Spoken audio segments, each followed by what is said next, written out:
My name is Danielle Ward. I'm the Assistant Director of Academic Services and Disability Specialist at Adrian College.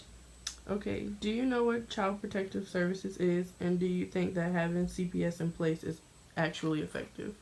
Yes, I do know what Child Protective Services is. I worked with it throughout my career as a social worker, and I absolutely think the services that they provide are beneficial to make sure that children are safe.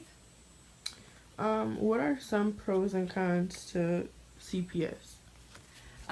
Pros, I think, would be that when their children are potentially in danger, that there is research that's taken place and evaluated and made sure that where their living situation is that they are safe and secure and everything is good to go.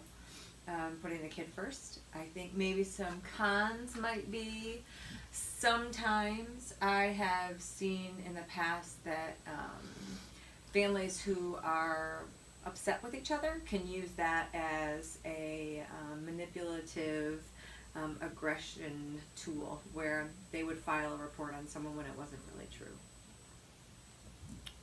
Okay, why did you adopt? I adopted because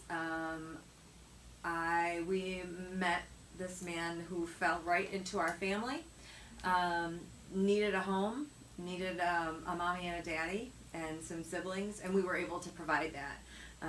I think watching the relationship between my biological children and my adopted son has been one of the neatest progressions to watch over the years. To watch their relationship flourish has been pretty awesome. What were some problems that you thought that you may have faced as far as adopting? So, since we started the process later, one of the things that always has concerned me was how bio family feels, because there still is involvement from bio family. That I don't want to step on toes, but there was definitely a need that was there that needed to be addressed. So I didn't want to erase bio. We just wanted to supplement what was missing. So that for me was something that I was very aware of. Why do you think most children are bounced from home to home? Like throughout foster care. Throughout foster care. I would, and I'm just going to be guessing here, of course. From what I've seen, is oftentimes kids who don't have that stable environment, they feel uneasy. They don't feel safe, so oftentimes acting out, not feeling comfortable, not feeling like they have a home, leads to behaviors which then the foster families don't necessarily want around their bio kids. Sometimes there can be legal battles, those sorts of things. Okay, last question. Do you think all social workers / case workers are good and that they mean well, or do you think, just like anything else, it's the good with the bad, and how could we prevent it?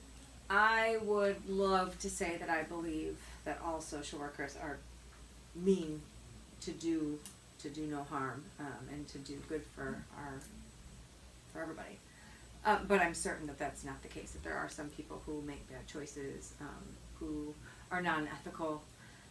I think that, going through licensure process and education and schooling, I think most people who don't fit the mold of a good social worker are usually flushed out. But there are always going to be a few that kind of slide through and do it for their own reasons or whatnot. But I think on the most part, I would like to believe that the people I share my profession with are good people. How do you think that we can prevent having not so good caseworkers, so that way we could prevent having children in not so good of homes? I definitely more supervision for caseworkers that are going in and out of homes, making sure that it's not just here's your job and there you go. Yeah. That there's actually hands-on teaching, mentoring. I think in our role as social workers and caseworkers, it's incredibly important to have a mentor. And always have checks and balances. I always have other social workers that when I have an issue I go to and I process with. So I think that would be really, really important. Okay. Thank you. Thank you.